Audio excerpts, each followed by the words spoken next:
సూర్యోస్మి. నేను మీ విక్రమాదిత్య. ఆరోగ్యమే మహాభాగ్యం, ఆరోగ్యం భాస్కరాధీనం. ఆదివారం మద్యం మాంసం మైదనం వద్దు, ఆరోగ్యం ఐశ్వర్యం ముద్దు. మీరు ఆచరించండి, 10 మందిని ఆచరింపచేయండి. ఆచరించండి, ఆరోగ్యవంతులుగా ఉండండి. ఆచరించండి, ఐశ్వర్యవంతులు కండి. ఆచరించండి, ఆనందంగా జీవించండి. సూర్యోస్మి. నమస్తే, welcome to our channel. Surya ఉపాసకులు sun spiritual society founder Vikramaditya గారు ఉన్నారు. వారితో మాట్లాడదాం. నమస్తే సార్. సూర్యోస్మి. సార్, మీరు ఒక ప్రాణిక్ హీలరు. ప్రాణిక్ హీలింగ్ అంటే ప్రాణ చికిత్స. నిజంగానే ప్రాణ చికిత్స ద్వారా రకరకాల సమస్యలు తగ్గించుకోవచ్చు అని కొంతమంది అంటున్నారు. బట్ కొంతమంది ఏంటంటే రేకి ప్రాణ చికిత్స ఇవన్నీ ఏమి ఉండవు, ఊరికే అలా మాట్లాడతారంతే, అవి నిజంగా వర్కౌట్ అవ్వవు అనేది నేను విన్నాను సార్. కొంతమంది మాట ద్వారా విన్నాను. బట్ నాకు అది గుడ్డా బ్యాడ్ అనేది తెలియదు, ఒకటి ఉంది అనేది మాత్రం తెలుసు అంతే. అయితే నిజంగానే ప్రాణిక్ హీలింగ్ అనేది ఉంటే దాని ద్వారా ఆరోగ్య సమస్యలే కాకుండా మానసిక సమస్యలు కూడా తగ్గించుకోవచ్చా? ప్లస్ ప్రాణిక్ హీలింగ్ అనేది ఒక నేర్చుకున్న, అంటే ఇప్పుడు మనకి జబ్బు వస్తే డాక్టర్ దగ్గరికి ఎలా వెళ్తామో అలాగే ప్రాణిక్ హీలర్ దగ్గరికే వెళ్ళి తగ్గించుకోవాలా, లేకపోతే మనకు మనం ఓన్గా, కొంతమంది చెప్తారు సార్ ఓన్గా చేసుకోవచ్చు అని. నిజంగానే ఓన్గా చేసుకోవచ్చు అంటే దాని గురించి నేర్చుకుని ఓన్గా చేసుకుంటే సక్సెస్ ఉంటుందా అనేది, దీంట్లోనే మానసిక సమస్యలు తగ్గాలంటే అసలు ఎలా ఫాలో అవ్వాలి అనేది చెప్పండి సార్. ఏం చేస్తే ప్రాణిక్ హీలింగ్ ద్వారా మానసిక సమస్యలు తగ్గుతాయి? ఆందోళన, చాలా మందికి విపరీతమైన ఆందోళన ఉంటుంది, ముఖ్యంగా మహిళలకి. పిల్లల గురించి, భర్త గురించి, కుటుంబం గురించి, చిన్న విషయాలకు చాలా ఎక్కువ ఆందోళన పడిపోతారు. మానసిక ఒత్తిడి ఎక్కువ తీసుకుని మానసిక సమస్యలు చాలా మంది ఎదుర్కొంటున్నారు సార్ ఈ రోజుల్లో. సో దాని గురించి మాట్లాడేమంటారు? చాలా పెద్ద ప్రశ్న అమ్మా. ప్రశ్న ఇంచుమించు 1.5 minute to 2 minutes వచ్చింది. అది ప్రాణ చికిత్స. చికిత్స అంటే అర్థం ఏంటి? చికిత్స అంటే నయం చేయడం. అవును సార్, కరెక్ట్. ఒక సందర్భంలో ఉన్నదాన్ని బాగు చేయడం చికిత్స. మెకానిక్ వెహికల్స్ కి చికిత్స చేస్తాడు, రిపేర్ చేస్తే అది పని చేస్తుంది. ప్రాణ అన్నాం కదా, మీరు శ్వాస తీసుకున్నారు, అవును సార్, వదులుతున్నారా? వదులుతున్నాను సార్. ఒకసారి మొత్తం వదిలేసి అలా బిగబట్టేయండి. శ్వాసని తీసుకున్నారు, వదిలేశారు, ఆపండి. సార్ ఉండలేం కదా సార్. ఏమ్మా? ఎక్కువసేపు ఉండలేం సార్, అది లేకపోతే ప్రాణం పోతుంది కదా. ఇంకా ప్రాణం ఉన్నట్టు ఎలా అవుతుంది? ఇక్కడ కూడా ప్రాణం అనే పదం ఉంది కదా. అవును సార్. అంటే ఇప్పుడు కనపడుతుందా ప్రాణం? కనిపించట్లేదు సార్, కానీ నిన్ను నడిపిస్తుంది, నువ్వు చూసేలా చేస్తావు, నువ్వు వినేలా చేస్తావు. చేయలేవు, నీ చెయ్యి కదిలేలా చేస్తావు. ఇది చేసేదంతా కూడా ఏంటి?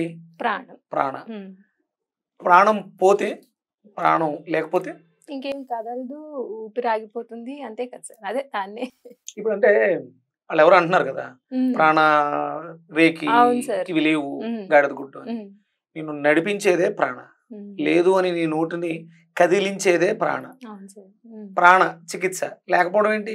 రే అంటే ప్రాణ, కీ అంటే నయం చేయనది. వేరే వేరే భాషలో ప్రాణశక్తికి ఉన్న పేర్లు అవి.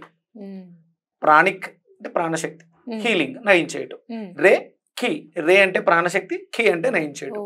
రే ఇంకా చాలా తాయ్ చి, తాయ్ చి, తాయ్ చి, అది కూడా ఇంతే. ఇవన్నీ ఒకటే. వెజిటేబుల్ థెరపీ, కూరగాయలు ఏమున్నాయి?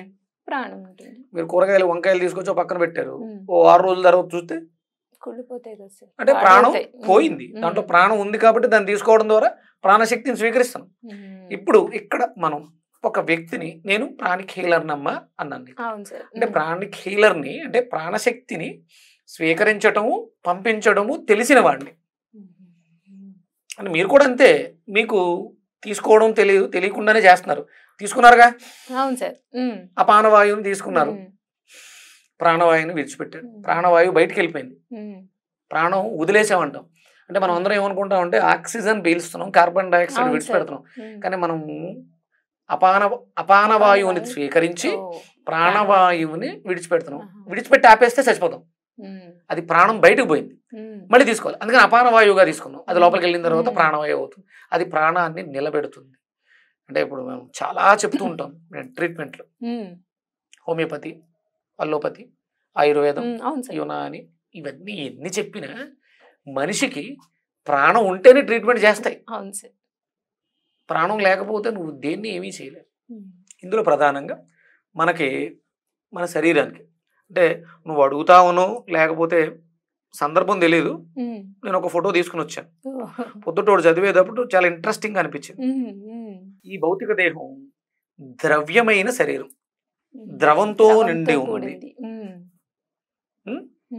ద్రవ్యమయం అంటే ఇంకా మనం వర్ణిస్తుంటాం, అన్నమయ, ప్రాణమయ, విజ్ఞానమయ, మనోమయ, ఆనందమయ. అంటే మయం కలిగి ఉంది, ద్రవ్యమయమై ఉంది.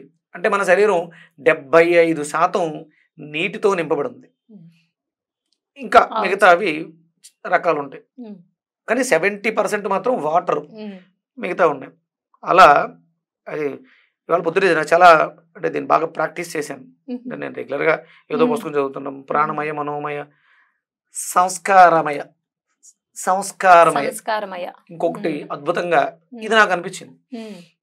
అన్నమయ తెలుసు, అన్నమయ కోసం అంటే మనం అన్నం తినడం ద్వారా ఎనర్జీ. ప్రాణమయం శ్వాసం తీసుకోవడం. విజ్ఞానం చూడడం, వినడం, ఇవన్నీ విజ్ఞానమయం. మనోమయం మనస్సుతో, అంటే ఇప్పుడు మా అమ్మాళ్ళు ఎలా ఉన్నారు అనగానే నాకు మా అమ్మ నాన్న గుర్తు, మనోమయం. ఫైనల్ గా వచ్చేది ఆనందమయం. దీనికోసమే ఈ తాపత్రయం అంతా ఆనందమయ కోశాన్ని. ఎవరైతే ఆనందమయ కోశాన్ని పట్టుకోగలుగుతారో, సాధన చేయగలుగుతారో వాళ్ళ జీవితంలో ఆనందమే. ఇదే అన్నమయం క్షణికానందం, ప్రాణమయం నిమిషానందం. ప్రాణం ఉన్నంత వరకే ఆనందం అంతే సార్. విజ్ఞానం అది కొంచెం ఏదో పుస్తకం చదివాను, విజ్ఞానం వచ్చింది. ఇలా మనోమయం, అమ్మా నాన్న, ఇవన్నీ కొద్ది ఆ ఆనందం అనేది అల్టిమేట్ గా ఉండేది చివర. ఈ సాధనలన్నీ చేసుకుంటూ వస్తాయి. ఇవి ఎలా ఉన్నాయి, లేవు అని చెప్పడానికి చాలా ఈజీ. గాడిద గుడ్డు అన్నమయ లేదు, ప్రాణమయ లేదు, విజ్ఞానమయ లేదు, ఆనందమయ లేదు, ఏమీ లేదు గాడిద గుడ్డు. వీళ్ళందరూ ప్రాణికీల సొలికోరలు చెప్తారని చెప్పడం చాలా ఈజీ. ఉన్నాయి అనడానికి కఠోర సాధన చేయాలి. కఠోర సాధన ఏమీ లేదు అని చెప్పడం చాలా ఈజీ అమ్మా. ఉంది అని చెప్పడానికి ఎంతో జ్ఞానం ఉంటే తప్ప దాన్ని ఎవరూ చెప్పలేము.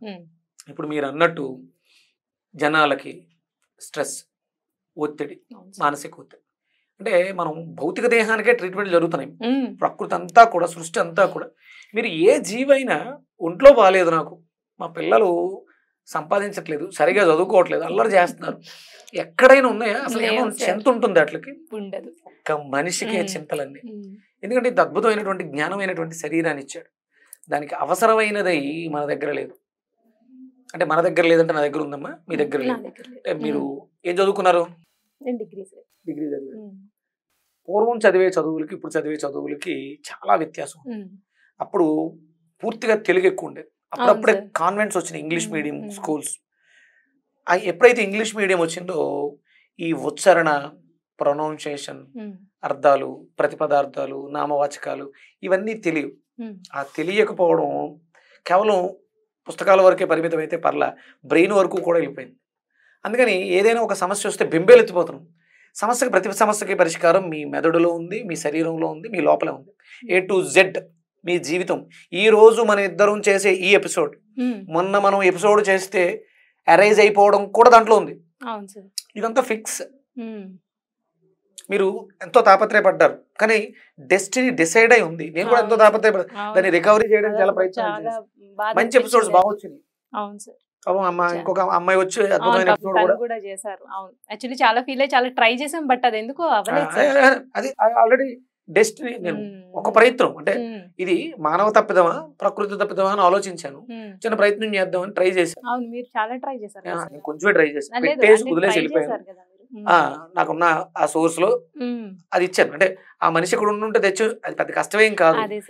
కానీ ఎందుకో ఆ ఎపిసోడ్స్ వద్దు అనుకుంది, మన ప్రేక్షకులకు చూపించకూడదు అనుకుంది, అందుకని ఆగింది అంతే. అంతకు మించి ఇంకేం కాదు. ఇదంతా ఫిక్స్డ్. ఇది ఎప్పుడు తెలుస్తుంది అంటే, నేను చాలా గర్వంగా ఫీల్ అవుతాను. సంస్కృతం తెలిసిన వాళ్ళు, తెలుగు పదాలు ఉచ్చరించిన వాళ్ళకి బ్రెయిన్ చాలా షార్ప్గా ఉంటుంది. ఆర్టిఫిషియల్ ఇంటెలిజెన్స్ వాళ్ళు సాంస్క్రిట్ బ్రెయిన్స్ని, కంప్యూటర్ బ్రెయిన్స్ని స్కాన్ చేస్తే కంప్యూటర్ కన్నా స్పీడ్గా ఉన్నాడు సాంస్క్రిట్ చదివిన బ్రెయిన్. ఏమ్మా, సీతాదేవి కష్టపడింది కదా, మీరు కష్టాలు పడుతున్నారు. సీతాదేవి భర్తకు దూరంగా అరణ్యంలో ఒక చెట్టు కింద అంత కష్టపడ్డావా? లేదు సార్. సిటీకి వచ్చారు, అద్భుతంగా రాచరికం. పెళ్ళైన వెంటనే అరణ్యానికి వెళ్ళిపోవాల్సి వచ్చింది. మళ్ళీ వచ్చింది ఆవిడ. మళ్ళీ వచ్చిన తర్వాత ఏమైనా ఉందా? ఎవరో సాగలో ఏదో అన్నాడు అంటే అది కేవలం వ్యాపకం. ఇది మాత్రం మీరు ఎవరు కన్సిడర్ చేయకండి. రాముల వారు ఏది చేసినా యుగ పురుషుడిగా మిగిలిపోయాడంటే ఆయన తప్పులు చేయడు. రాముల వారు చేశారు తప్పు అంటే అది అబద్ధం. మనకి ఏదో చెప్పడానికి ఇది రామాయణం జరిగింది. ఆవిడని తీసుకెళ్లి అరణ్యంలో విడిచిపెట్టారు. నేను ప్రెగ్నెంట్ ని, నేను కడుపుతో ఉన్నాను అని చెప్పడానికి ఏ స్త్రీ అయినా భర్తకి చెప్పాలి, ఉవ్వెర్లు ఊరుతుంది. అది చెప్పుకునే ఆనందం కూడా ఆవిడకి లేదు. ఆ స్థితి మీరు అనుభవించారు. రాజ్యాన్ని రాజులా పరిపాలించిన రాముల వారు అరణ్యాలకి సరే నాన్నగారు అని చెప్పేసి అరణ్యాల వెంట పడ్డారు. ఎందుకు సార్ మన డైలీ లైఫ్ లోనే ఒక చిన్న అన్కంఫర్ట్ వస్తే తెగ ఫీల్ అయిపోయి కోపాలు తెచ్చేసుకుని అసలు ఈ రోజు ఇలా జరిగిపోయింది, ఎందుకు ఇలా అయిపోయింది అని చాలా ఫీల్ అయిపోతాం. ఇప్పుడు మాలాంటి వాళ్ళం ఇప్పుడు చిన్న కంఫర్ట్. ఇప్పుడు మీరు అన్నారు ఇందాక విషయం వీడియోస్ రిలీజ్ అయ్యి డిలీట్ అయ్యింది, ఆ విషయం మీరు నార్మల్ గానే తీసుకున్నారు. బట్ మేము చాలా ఫీల్ అయిపోయి అయ్యో ఇలా ఎలా అయిపోయింది, దీన్ని ఎలా చేసేద్దాను. నువ్వు అందుకని ఆ 3 రోజుల తర్వాత వెంటనే నాకు ఫోన్ చెయ్యాలి, నువ్వు ఫోన్ చేయలేదంటే ఫీల్ అయ్యావు. అదే సార్, అదే కదా నేను వెళ్తూ అనుకున్నాను. వెంటనే అనుకున్న 10 నిమిషాలకు నీ నుంచి ఫోన్ వచ్చింది. అదే సార్, నేను చాలా ఫీల్ మళ్ళీ అయ్యో ఇలా అయిపోయింది. సాధనలో ఉన్న వాళ్ళకి ఇది చాలా ఈజీ అమ్మా. ఇప్పుడు మీరు చెప్పే మానసిక సమస్యలు ఏవైతే ఉన్నాయో అవి మిమ్మల్ని ఇబ్బంది పెట్టవు, కానీ మీరు ప్రిపేర్గా లేరు. ఏమవుతుంది దానివల్ల అని అనుకునే స్థితిలో లేరు. గతం మనకి మీ ఇబ్బందులు ఏమైనా ఉన్నాయా? మీకు జరిగిన ఇన్సిడెంట్స్ పాతవి అంటే ఏదైనా ఒక 10 లక్షలు అప్పు చేసాం, లేకపోతే అనారోగ్య సమస్యలు, ఇబ్బందులు అయితే మాట చెప్తాను. అంటే ఏం లేదు, గతాన్ని గుర్తు చేసుకుంటే ఇప్పుడు కూడా ఈ రోజు కూడా ఆనందంగా ఉంటాం అనేసి బాధపడుతూ ఉంటాం. అదే రేపు ఏం జరుగుద్ది, ఇప్పుడు మళ్ళీ ఈ చిప్స్ కూడా ఏమన్నా ఒక డిలీట్ అయిపోతాయి సార్. నేను ఇప్పుడు వాళ్ళకి అదే చెప్పా, మీరు వచ్చే ముందు అడగండి కావాలంటే కెమెరామెన్స్, మొన్న ఇలా అయ్యింది ఇప్పుడు కొంచెం కేర్ఫుల్ గా ఉండండి అని చెప్పాను సార్. నేను భవిష్యత్తు భయం వేస్తాను. వర్తమానం ఇప్పుడు జరుగుతుంది, చేస్తానంగా వచ్చానుగా మళ్ళీ చేస్తానంగా, వర్తమానంలో ఉండడం కలగదే హ్యాపీగా ఉంటుంది. ఇది జనాలు నింపదు. మీరు గతాన్ని తరుచుకుంటే బాధలు మిగులుతాయి. నాకు నిన్నే అంటే చిన్న చిన్న ఇన్సిడెంట్స్, హెల్త్ ప్రాబ్లమ్స్, అవి అమ్మాయి హెల్త్ కాంప్లికేషన్స్ వేరే ఉన్నాయి, కానీ ఎవరైనా వెళ్ళి ఒక మాట అంటే నన్ను ఈ మాట అంటారా అని మోర్ దెన్ 10 times దాన్నే అదే వర్డ్ పట్టుకుంటే అది తీసుకెళ్ళి అమ్మాయికి ఒక సమస్య వచ్చింది. మరి ఇలా అంటే పెద్ద డ్రమ్ము 4 గోడల మధ్య పెట్టి వాయించినట్టు ఉంటుంది అమ్మాయికి. శబ్దాన్ని భరించలేకపోతుంది, మొత్తం తిరిగేసారు హాస్పిటల్ అని. నేను అడిగా, మానసికంగా పెద్దగా భయపడిన సిచ్యువేషన్ ఏమైనా ఉందా నీ జీవితంలో? అది పట్టుకుని కూడా ట్రావెల్ అయిపోతుంది అమ్మాయి. అది ఉండిపోవడం వల్ల ఏం విన్నా భయంగా ఉంది. ఇప్పుడు అమ్మాయిని చాలా గతంలో ఉంది, అక్కడ నుంచి వర్తమానంలోకి తీసుకురావాలి.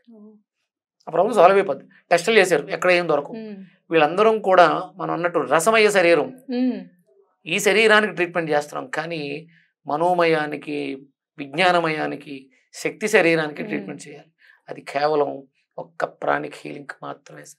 Great sir. అసలు ఇంక దేని వల్ల కాదు. నేను చాలా గర్వంగా ఫీల్ అవుతాను, నేను వేరే ప్రాణిక్ హీలింగ్ ప్రాక్టీస్నర్ని. ఇంకా గర్వంగా చెప్తాను, నేను సూర్య ప్రాణశక్తి చికిత్స సాధకుణ్ణి. 2013 నుంచి సాధనలో ఉన్నాను. ఇది స్వతహంగా భగవంతుడు నాకు ఇచ్చినటువంటి వరం. అలాగే భగవంతుడు ఇలాంటి క్రిస్టల్స్ కూడా ఇచ్చాడు. వీటిలో కూడా శక్తులు ఉంటాయి. మనం చేతికి వేసుకునే ఇవి ఇది నా ఆయుధం, నేను దీంతో హీల్ చేస్తాను. ఇవి మీరు ఇంకోటి అడిగారు, ఇప్పుడు ఇది కేవలం మీరే చేయాలా, కేవలం మీ వరకేనంటే? నేను 2013 నుంచి సాధనలో ఉన్నాను, నేను సాధకుడిని అయ్యాను. ఇది నా ఒక్కడికి సొంతం కాదు, నాకు నేర్పినోడు ఒక వ్యక్తేగా, ఒక గురువేగా. ఇప్పుడు మీరు కూడా అలా మారొచ్చు, నాకు సాధన చేయాలి, దాని మీద నమ్మకం ఉండాలి, శక్తి ఉండాలి, నిజం తెలుసుకోవాలి. మనల్ని నడిపించేది ప్రాణశక్తే, మనం తినే తిండి కాదు, మనం వేసుకునే మందులు కాదు. సోలార్ ప్రాణ, సూర్య ప్రాణశక్తి, భూప్రాణ, కాళ్ళు భూమి కాని ఉండాలి, భూప్రాణ, వాయు ప్రాణ, ఇవి 3 మనిషిని నడిపిస్తాయి. ఇక మీరు అన్నట్టు మానసికమైన సమస్యలకి మన శరీరంలో 7 చక్రాలు ఉంటాయి, మూలాధారం నుంచి సహస్రారం వరకు. ఒక్కొక్క చక్రానికి ఒక్కొక్క భావోద్వేగం. ఎందుకులే ఈ జీవితం, ఈ కష్టాలు ఎందుకు పడతాం, చచ్చిపోదాంలే అనుకునే వాళ్ళకి మూలాధారం శక్తిహీనంగా ఉంటుంది.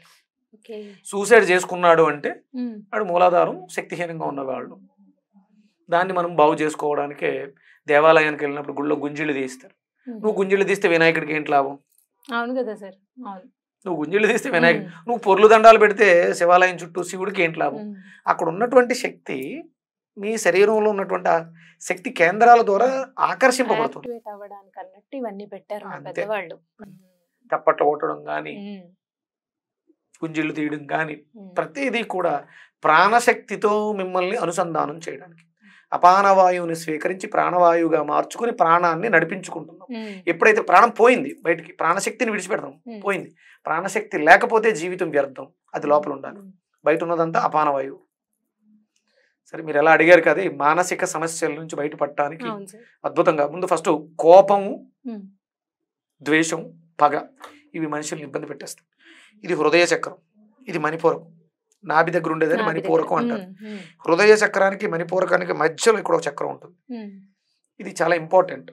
దీన్ని కూడా మినీ సోలార్ అంటారు. సోలార్ చక్రం, మినీ సోలార్. సోలార్ అంటే అది రిసీవ్ చేసుకుంటూ ఉంటుంది ఇక్కడ నుంచి.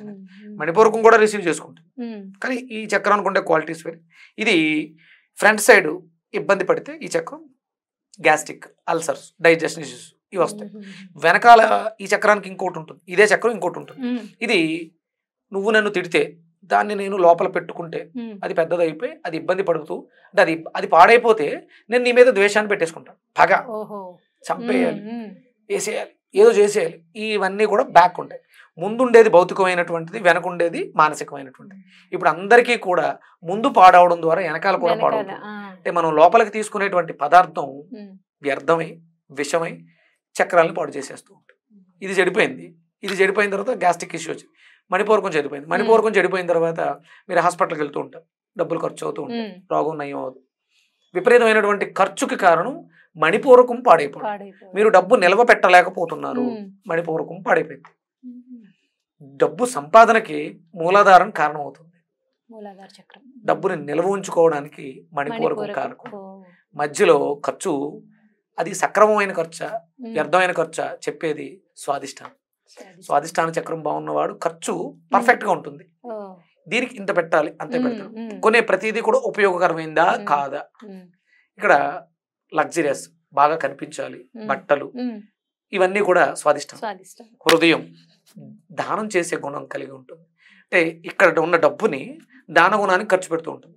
దానంగా బయటకు వెళ్ళింది మూలాధారం ద్వారా 10 మళ్ళీ వస్తుంది. డబ్బు వృద్ధి చెందు, హృదయ చక్రం బాగుండాలి. ఇంకొకటి, ఇదే శక్తి మాట రూపంలో. ఒక చిన్న గొడవ అయింది, ఓ మాట అనేసాను, ఆడు కంప్లైంట్ ఇచ్చాడు, పోలీస్ స్టేషన్కి వెళ్ళాను, ఖర్చు అయిందిగా.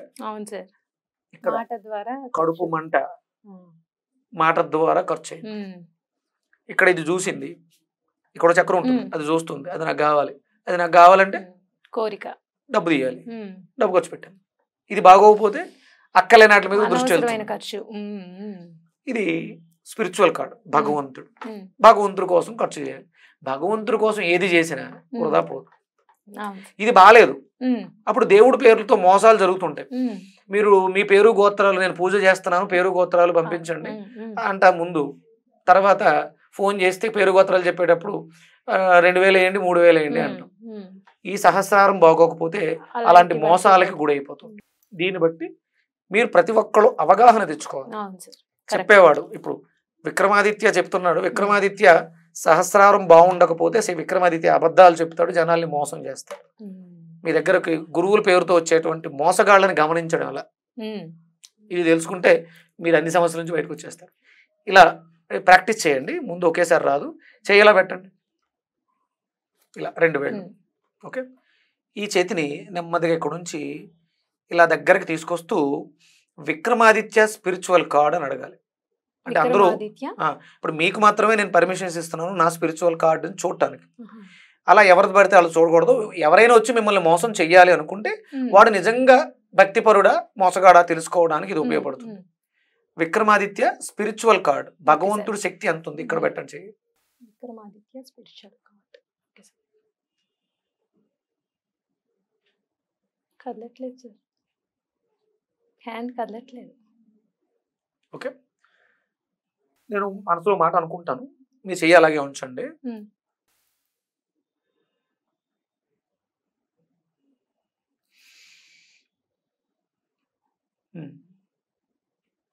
ఇప్పుడు ట్రై చేయండి. నేను నిన్ను మోసం చేయాలని అనుకున్నాను మనసులో. అప్పుడు నా స్పిరిచువల్ కార్డ్ చిన్నది అయిపోతుంది, స్పిరిచువాలిటీ పోతుంది. మీరు ఎవరైనా సరే మీ దగ్గరికి పూజలు చేస్తాము డబ్బులు పంపించండి అంటే వాడు నిజమైన వాడు ఆడ మాట అడిగాడు కాబట్టి. మామూలుగా అయితే స్పిరిచువల్ కార్డ్ని ఎవరు టచ్ చేయకూడదు, ఎందుకంటే అది భగవంతుడు. నా స్పిరిచువల్ కార్డ్ నేను చేసే సాధన ఇది, అంటే ఒక పిల్లర్ నన్ను ప్రొటెక్ట్ చేస్తుంది, డివైన్ ఎనర్జీ, భగవంతుడి శక్తి. ఇవి సాధారణంగా ఎవరు చెప్పరమ్మా, ఎందుకంటే సమాజంలో మోసాలు జరుగుతున్నాయి. ఇప్పుడు నా గురించి తెలుసు, మోసాలే ఎక్కువ ఉన్నాయి సార్, అందుకని జాగ్రత్త.